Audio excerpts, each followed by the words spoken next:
नमस्कार, मैं हूं आपके साथ अंकिता पाल। बुलेटिन की शुरुआत करते हैं। खबर उत्तराखंड से है, जहां पर बीजेपी नेताओं का धरना प्रदर्शन देखने को मिला है और चौकी इंचार्ज की कार्यप्रणाली पर बीजेपी नेता ने धरना दिया है। ये धरना चौकी इंचार्ज की मनमानी और पक्षपातपूर्ण कार्रवाई के खिलाफ है। साथ ही बीजेपी नेता हितेश चौहान ने धरना दिया, चौकी इंचार्ज पर कई गंभीर आरोप लगाए। हितेश चौहान ने कहा कि चौकी इंचार्ज आए दिन मामलों में अपनी मनमानी करते हैं, जिससे स्थानीय जनता को भी भारी परेशानियों का सामना करना पड़ रहा है। और साथ ही प्रशासन ने चौकी इंचार्ज के खिलाफ उचित कार्रवाई नहीं की तो वे अपने समर्थकों के साथ बड़े स्तर पर आंदोलन करेंगे। वहीं स्थानीय जनता ने भी चौकी इंचार्ज की कार्यशैली पर सवाल उठाए। इंचार्ज का आरोप है कि इंचार्ज की कार्यशैली जनहित के खिलाफ है और इससे लोगों में असंतोष बढ़ गया है।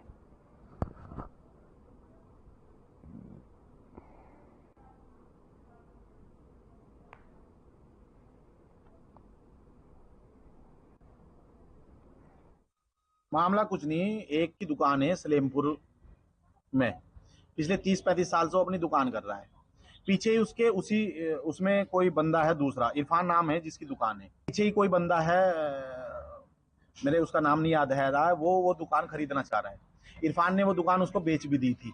बीच में फिर बहुत सारे दलाल घुस गए उसमें, पैसा चक्कर खाने के चक्कर में, कि उन्होंने कहा कि यार क्यों खरीदने की जरूरत है, गाँव में किसी के पेपर पापर तो होते नहीं है, या दुकान हम प्रधान भी मिल गया होगा उसके साथ में कि या दुकान हम तुझे अपने आप नाम करा देंगे।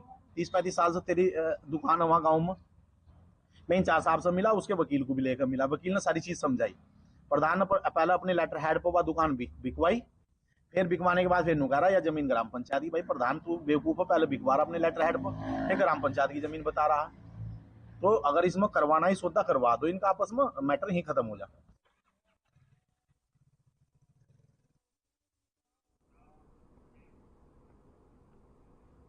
खबर चमोली से है, जहां पर गोपेश्वर ट्रेड फेयर मेला का विधिवत शुभारंभ किया गया है और साथ ही मेले का शुभारंभ निवर्तमान जिला पंचायत अध्यक्ष, जिला पंचायत प्रशासक रजनी भंडारी और पूर्व कैबिनेट मंत्री राजेंद्र भंडारी ने किया है। 15 दिसंबर तक चलने वाले इस मेले में कई प्रकार की दुकानों के साथ स्थानीय उत्पादों की दुकानें भी खूब लगी हुई हैं, जिनके उत्पादों को लोग हाथों हाथ खरीद रहे हैं। और वहीं मुख्य अतिथि ने भी कहा कि इस तरह के बड़े मेलों के आयोजन से लोग अपनी आवश्यकता की चीज उचित मूल्य पर खरीद पाते हैं। साथ साथ आपको यह भी बताते चले कि स्थानीय लोगों को भी रोजगार उपलब्ध होता है।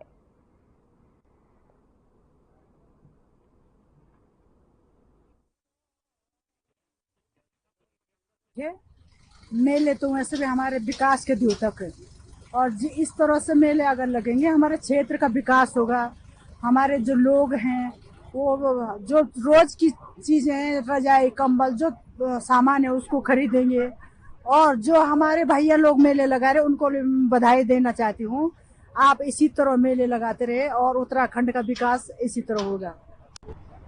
मेलों का जो पहले स्वरूप था, मेलों का मतलब होता मिलन, और लोग एक स्थान पर मिलें, आपसी सौहार्दपूर्ण वातावरण में रहें।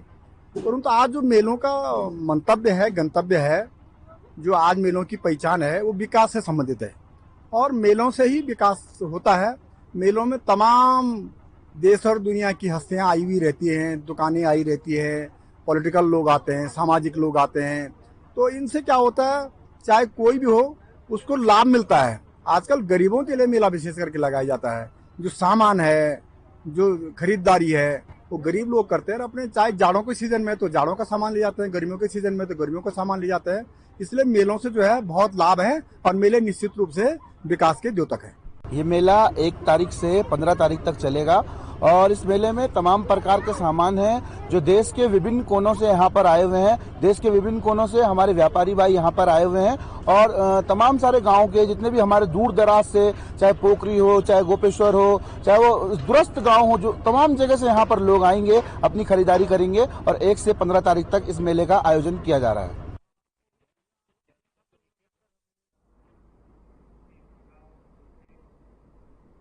ऋषिकेश में नगर निगम की टीम ने क्षेत्र रोड पर अतिक्रमण हटाओ अभियान चलाया है। अभियान के दौरान टीम ने लोडिंग वाहन की मदद से खोखे और कुछ दुकानों के सामने फैले अतिक्रमण को हटाया। निगम की ओर से हुई कार्रवाई से स्थानीय दुकानदारों में हड़कंप मच गया है और साथ ही दुकानों का सामान जब्त न हो, इससे पहले भी दुकानदारों ने सामान समेट लिया। कई लघु व्यापारी अपने सामानों को समेटते हुए दिखाई दिए। विभागीय टीम ने बताया कि इस तरह की कार्रवाई आगे भी जारी रहेगी।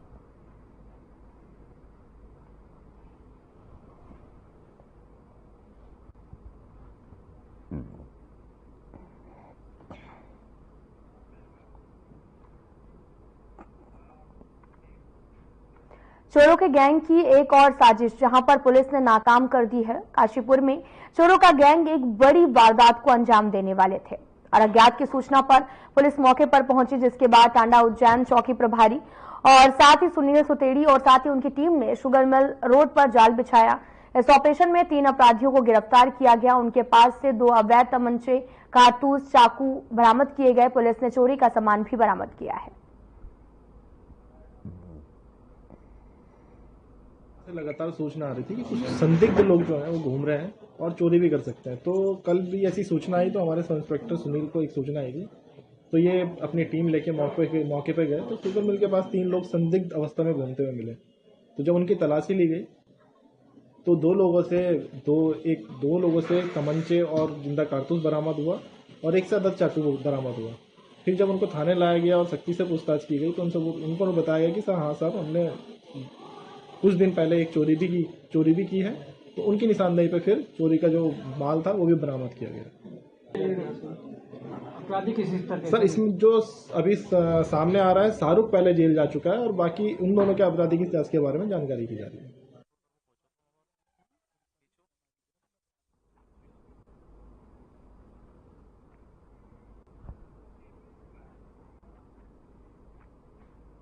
उत्तराखंड में जल्द ही निकाय चुनाव होने वाले हैं। आगामी निकाय चुनाव को लेकर कांग्रेस तैयारियों में जुटी है।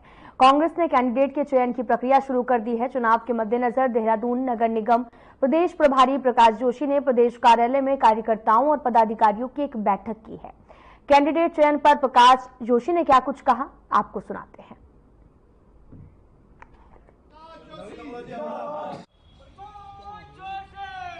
एक बार पहले सरकार पहले ये तो तय करे कि वो चुनाव कब कराना चाहती है, और दूसरी बात जब वो ये तय करे कब कराना चाहती है, आरक्षण की स्थिति भी स्पष्ट होगी। और जब तक आरक्षण की स्थिति स्पष्ट नहीं होती है तो कैंडिडेट सिलेक्शन मैं मानता हूं कि उससे पहले कैसे संभव है।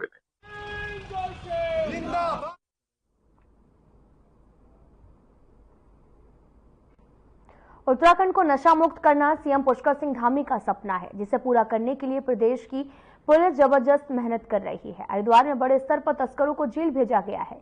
वहीं भगवानपुर थाने में नशा तस्करों को जेल भेजकर पुलिस ने कामयाबी हासिल की। वैसे तो अलग अलग थाने अपनी कार्रवाई नशा मुक्त प्रदेश बनाने में लगे हुए हैं, लेकिन इस काम में सबसे बड़ी सफलता भगवानपुर पुलिस को मिली है, जिन्हें इस साल लगभग 343.67 ग्राम स्मैक पकड़ी है और 21 तस्करों को जेल के सलाखों के पीछे भी भेजा है। पुलिस का नशे के खिलाफ ये कदम सराहनीय बताया जा रहा है।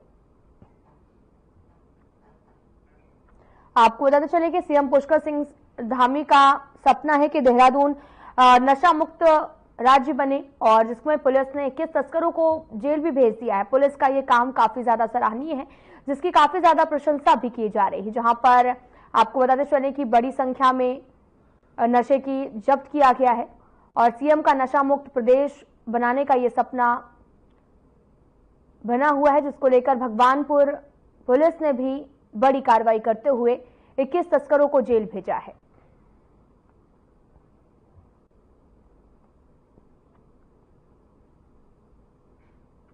जौनसार बाबर जनजातीय क्षेत्र अपनी लोक परंपराओं और त्योहारों को लेकर विश्व विख्यात है। जो दीपावली के 1 महीने के बाद में जनजातीय क्षेत्र में भिरूड़ी, जिसे बूढ़ी दिवाली कहा जाता है और मनाया भी जाता है, जहां पर 1 दिसंबर से इस त्योहार को जनजातीय क्षेत्र में मनाया जा रहा और 5 दिन तक चलता है। इसको लेकर आज चक्राता क्षेत्र में हाथी नृत्य कराया गया, जिसमें हाथी बनाकर उसके ऊपर क्षेत्र के बड़े बुजुर्ग होते हैं और उन्हें बिठाया गया है। उसके बाद हाथी नृत्य कराया जाता है और इस दौरान लकड़ी की मसाल बनाकर होल्डे लगाए जाते हैं, जहां पर यहां की स्थानीय महिलाओं और पुरुषों के द्वारा पारंपरिक संस्कृति के अनुसार नृत्य किया जाता है। और भिरूड़ी के त्योहार के ऊपर से अखरोट फेंकने की भी परंपरा, जिसे बुजुर्ग, बच्चों और युवाओं ने प्रसाद के रूप में ग्रहण किया है।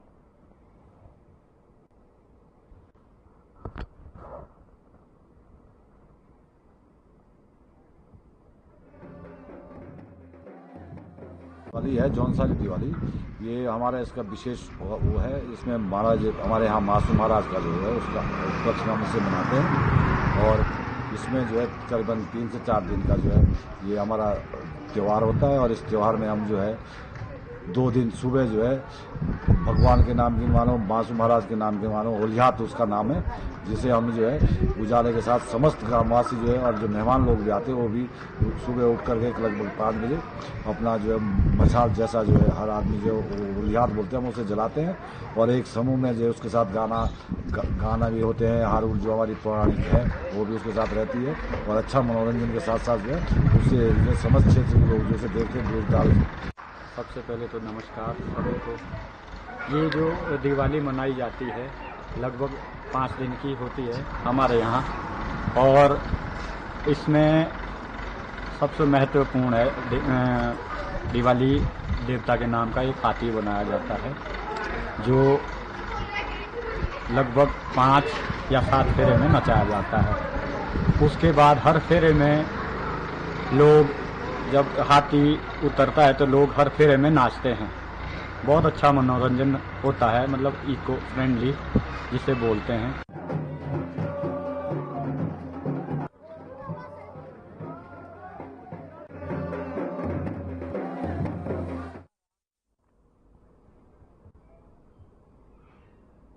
युवा कांग्रेस के राष्ट्रीय अध्यक्ष उदय भानु सिंह के नेतृत्व में युवा कांग्रेस के कार्यकर्ताओं ने नौकरी दो नशा नहीं की थीम पर प्रदेश में छात्र संघ चुनाव, निकाय चुनाव और पंचायत चुनाव कराने की मांग को लेकर देहरादून के रेंजर्स ग्राउंड में सचिवालय कूच किया। युवा कांग्रेस के इस विशाल प्रदर्शन के दौरान कांग्रेस के सभी वरिष्ठ नेता भी एकजुट दिखाई दिए। इस प्रदर्शन में कांग्रेस प्रदेश अध्यक्ष करण माहरा, पूर्व सीएम हरीश रावत, विधानसभा में उपनेता प्रतिपक्ष भवन कापड़ी और वरिष्ठ कांग्रेस नेता हीरा सिंह बिष्ट और कांग्रेस विधायक समेत कांग्रेस के कई वरिष्ठ नेताओं ने अपनी एकजुटता दिखाई है। युवा कांग्रेस के राष्ट्रीय अध्यक्ष उदय भानु ने भी कहा कि प्रधानमंत्री और गौतम अडानी को एक बार फिर से टिप्पणी की। उन्होंने कहा कि प्रदेश और देश में युवा परेशान है। प्रधानमंत्री नरेंद्र मोदी अडानी को देश के सभी काम सौंप रहे हैं, जबकि प्रधानमंत्री को अडानी से पहले देश के युवाओं की चिंता होनी चाहिए।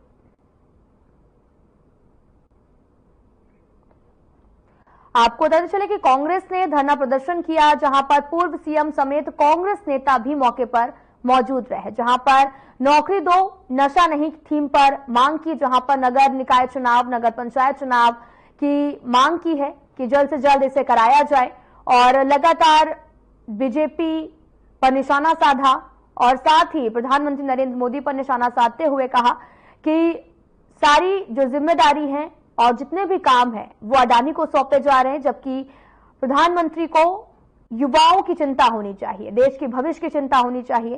पूर्व सीएम समेत यहां पर तमाम कार्यकर्ता एकजुट हुए, जहां पर पुलिस भी मौके पर पहुंची और कई लोगों को आपको बताते चले कि यहां पर समझाया भी गया। कांग्रेस ने धरना प्रदर्शन किया है, तस्वीरें आपको दिखा रहे हैं जहां पर जबरदस्त धरना प्रदर्शन देखने को मिला। पूर्व सीएम समेत कांग्रेस के नेता भी मौके पर मौजूद रहे, जहां पर एक थीम रखी गई, जहां पर नशा नहीं रोजगार दो के नाम से यहां पर मांग की गई और प्रदर्शन भी जबरदस्त रहा और इस दौरान बड़ी संख्या में लोग, युवा यहां पर जुटे।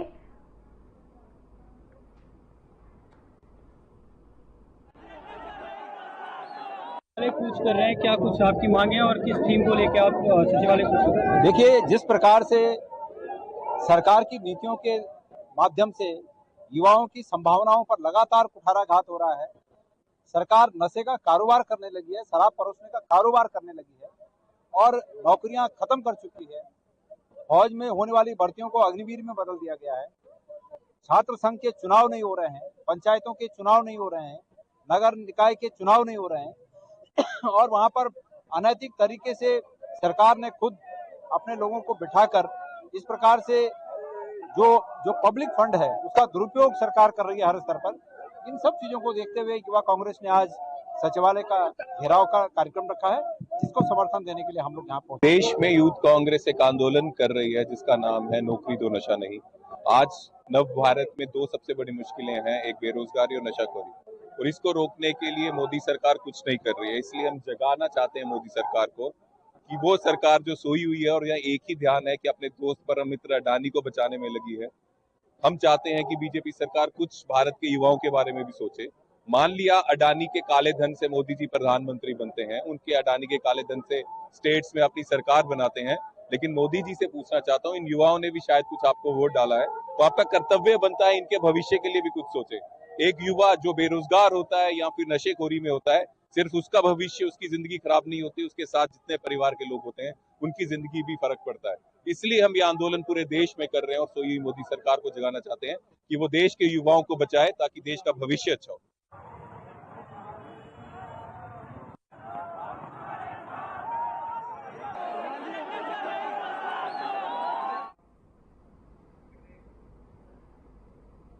उत्तराखंड के काशीपुर से एक चोरी का मामला सामने आया। काशीपुर में शातिर चोरों का एक गिरोह एक बड़ी वारदात को अंजाम देने की तैयारी कर रहा था, लेकिन चोरों का गिरोह ये नहीं जानता था कि पुलिस उनकी हर हरकत पर नजर रखे हुए है।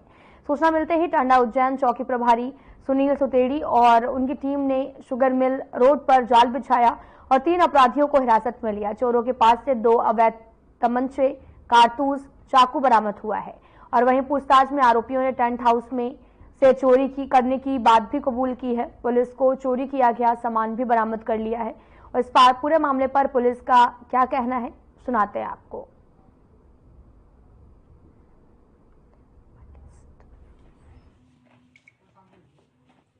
लगातार सूचना आ रही थी कि कुछ संदिग्ध लोग जो हैं वो घूम रहे हैं और चोरी भी कर सकते हैं। तो कल भी ऐसी सूचना आई तो हमारे सब इंस्पेक्टर सुनील को एक सूचना आई थी, तो ये अपनी टीम लेके मौके पे गए तो शुगर मिल के पास 3 लोग संदिग्ध अवस्था में घूमते हुए मिले। तो जब उनकी तलाशी ली गई तो 2 लोगों से तमंचे और जिंदा कारतूस बरामद हुआ और 1 से अधिक चाकू बरामद हुआ। फिर जब उनको थाने लाया गया और सख्ती से पूछताछ की गई तो उनको बताया गया कि सर हाँ साहब, हमने कुछ दिन पहले एक चोरी भी की है। तो उनकी निशानदेही पे फिर चोरी का जो माल था वो भी बरामद किया गया। सर इसमें जो अभी सामने आ रहा है, शाहरुख पहले जेल जा चुका है और बाकी उन दोनों के आपराधिक इतिहास के बारे में जानकारी की जा रही है। तुम ही तो खींचोगे इसके लिए।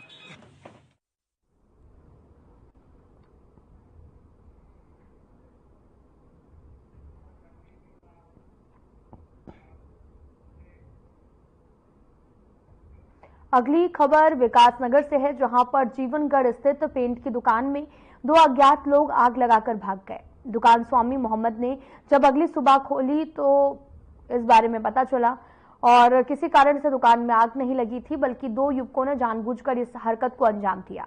सीसीटीवी फुटेज इसकी गवाह है और पुलिस जांच में भी जुटी हुई है।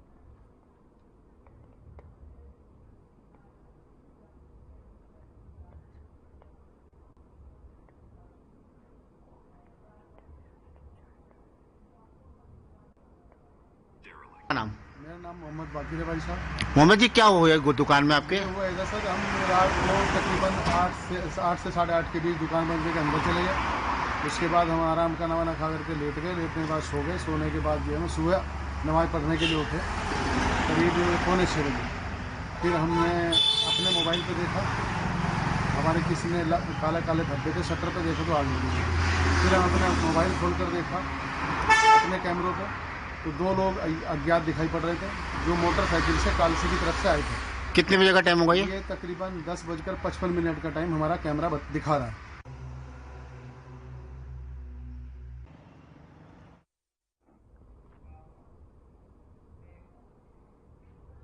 मुख्यमंत्री पुष्कर सिंह धामी ने बुधवार को मुख्यमंत्री कैंप कार्यालय स्थित मुख्य सेवक सदन में प्रकाश सुमन ध्यानी की तरफ से लिखित पुस्तक उपनिषदीय दर्शन बोध का विमोचन किया। पुस्तक विमोचन के मौके पर विधानसभा अध्यक्ष ऋतु खंडूड़ी भूषण और महाराष्ट्र के पूर्व राज्यपाल और उत्तराखंड के पूर्व सीएम भगत सिंह कोश्यारी उपस्थित रहे। मुख्यमंत्री ने उपनिषदीय दर्शन बोध पुस्तक के लेखक प्रकाश सुमन ध्यानी को शुभकामनाएं देते हुए कहा कि वे भारतीय वैदिक दर्शन और सनातन संस्कृति के संभावक के रूप में एक नई पहचान स्थापित कर रहे हैं।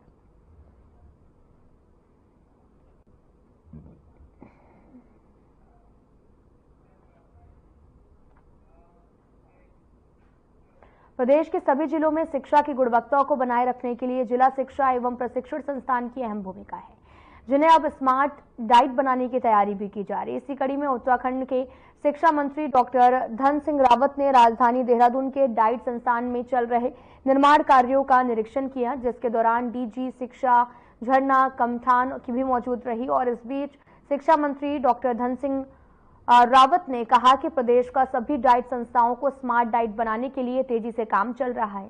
साथ ही उन्होंने कहा कि इन सभी संस्थाओं में स्मार्ट क्लास बनाई जाएगी, हॉस्टल भी बनाए जाएंगे।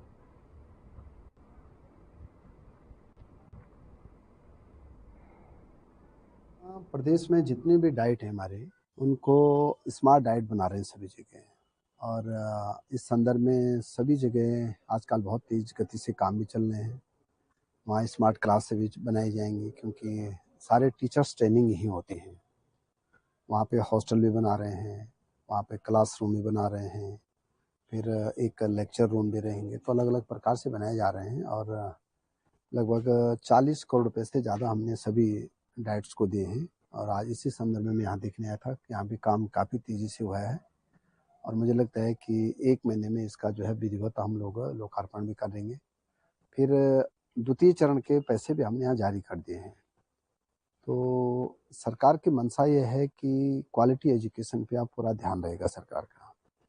जो हमारे नए टीचर आ रहे हैं, क्योंकि इस बार भी आपने देखा होगा कि लगभग अभी तक हम 7,000 टीचरों की नियुक्ति कर चुके हैं।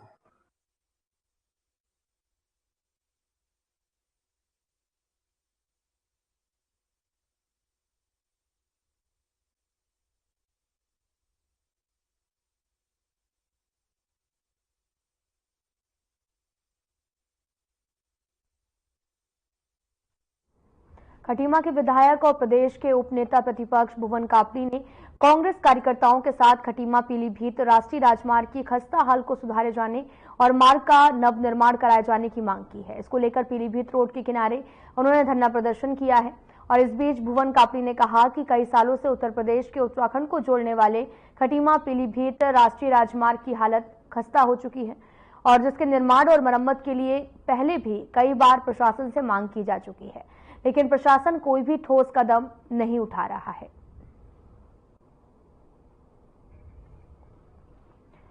आपको पता चले कि खटीमा के विधायक ने धरना प्रदर्शन किया। सड़क की मरम्मत को लेकर धरना दिया गया। प्रशासन पर तमाम तरह के सवाल भी उठाए गए हैं। सड़क की मरम्मत को लेकर तमाम तरह के सवाल जो हैं वो उठाए जा रहे हैं। पूरा मामला खटीमा से है, जहां पर सड़क की हालत खस्ताहाल हो चुकी है, लेकिन अभी तक इस पर कोई भी कार्रवाई नहीं हुई, ना सड़क को बनाया गया, जिससे आने जाने में लोगों को तमाम तरह की परेशानियों का भी सामना करना पड़ता है। इसको लेकर खटीमा के विधायक ने अब धरना प्रदर्शन भी किया। तस्वीरें आपको दिखा रहे हैं जहां पर सड़क की मरम्मत को लेकर धरना प्रदर्शन जारी है।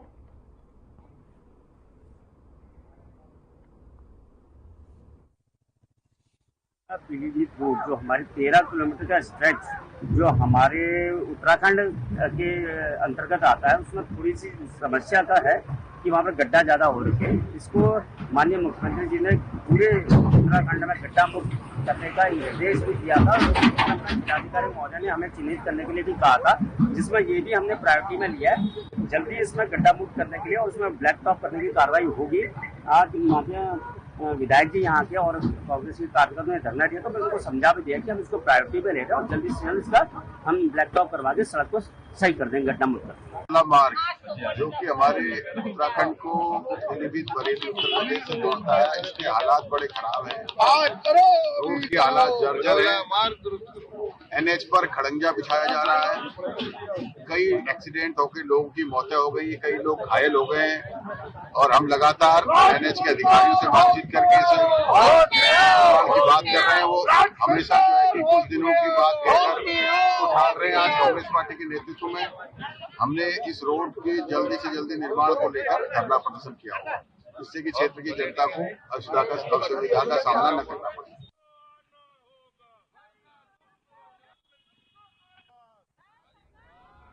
फिलहाल में इतना ही। नमस्कार।